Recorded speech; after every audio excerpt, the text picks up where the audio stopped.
Você já imaginou que uma das maiores obras da literatura brasileira pode ter sido inspirada pelas paisagens exuberantes do interior do Rio de Janeiro, entre montanhas cobertas por Mata Atlântica, cachoeiras cristalinas e o lendário Rio Paquequer? Existe uma história que atravessa gerações em Sumidouro e na região serrana fluminense. Muitos moradores acreditam que foi justamente ali que José de Alencar encontrou a inspiração para escrever o Guarani, publicado em 1857.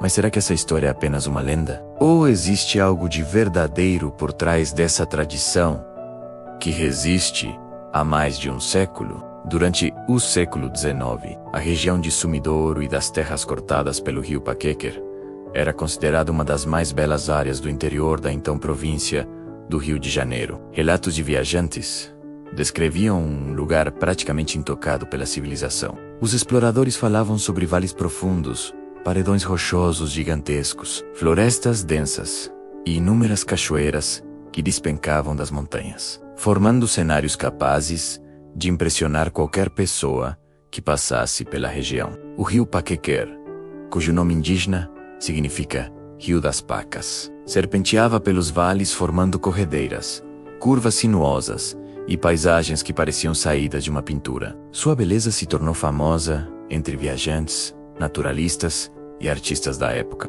Com o passar dos anos, surgiu uma tradição popular que afirma que essas paisagens teriam servido de inspiração para José de Alencar criar os cenários de O Guarani. A história foi sendo transmitida de geração em geração, tornando-se parte da identidade cultural local. Segundo a tradição oral preservada na região, José de Alencar teria tomado conhecimento das descrições do rio Paquequer por meio de relatos de viajantes, documentos e histórias que circulavam pela corte imperial no Rio de Janeiro. Naquela época, Alencar buscava criar uma obra genuinamente brasileira, algo que exaltasse a natureza nacional e os povos indígenas. As descrições da Serra Fluminense encaixavam-se perfeitamente nesse ideal romântico que o escritor desejava retratar. Embora não existam documentos comprovando que José de Alencar visitou pessoalmente Sumidouro, a associação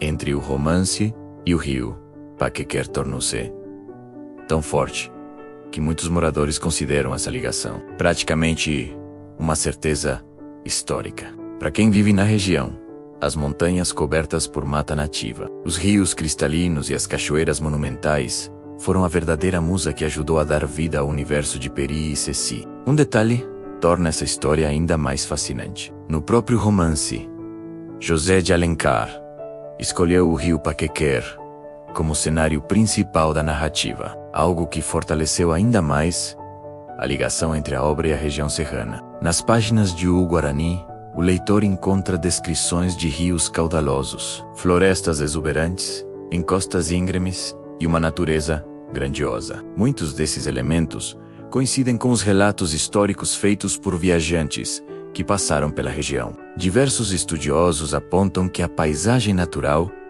desempenha um papel tão importante quanto os próprios personagens, transformando a natureza brasileira em uma verdadeira protagonista da história. No coração da narrativa está uma das histórias de amor mais famosas da literatura nacional. Peri é um valente guerreiro indígena Goitacá que dedica sua vida à proteção de Cecília, conhecida carinhosamente como Ceci. Corajoso, leal e disposto a enfrentar qualquer perigo, Peri desafia inimigos, atravessa florestas e enfrenta situações extremas para proteger a jovem por quem nutre um amor profundo e inabalável. Já Ceci representa a pureza e a inocência. O relacionamento entre os dois personagens tornou-se um símbolo da união entre o indígena e o europeu, uma das ideias centrais do romantismo brasileiro. Quem visita Sumidouro atualmente encontra uma paisagem que ainda guarda muito da beleza descrita nas histórias antigas. Montanas verdes, rios cristalinos e quedas d'água continuam encantando moradores e visitantes. Em dias de neblina, quando as nuvens descem pelas encostas e cobrem os vales, a região ganha uma aparência quase mágica. É fácil imaginar Peri surgindo entre as árvores ou Ceci caminhando pelas margens do rio, em uma cena saída diretamente das páginas do romance. Outro detalhe curioso envolve o desfecho da história. O final de O Guarani é marcado por uma gigantesca enchente que destrói tudo em seu caminho. Curiosamente, os rios serranos da região sempre foram conhecidos por suas cheias repentinas durante períodos de chuva intensa. Hoje, não existe prova definitiva de que Sumidouro tenha sido a única inspiração para o Guarani. Porém, a ligação entre o romance, o rio Paquequer e a região serrana continua viva através das gerações. Talvez nunca saibamos exatamente onde nasceu a inspiração de José de Alencar, mas ao observar as montanhas, ouvir o som das cachoeiras e acompanhar as curvas do rio Paquequer, fica fácil entender por que tantas pessoas acreditam nessa fascinante lenda. E você, acredita que as paisagens de Sumidouro realmente inspiraram a história de Peri e Ceci? Deixe sua opinião nos comentários. Curta este vídeo e inscreva-se no canal para conhecer mais lendas, mistérios e histórias incríveis do interior do Brasil.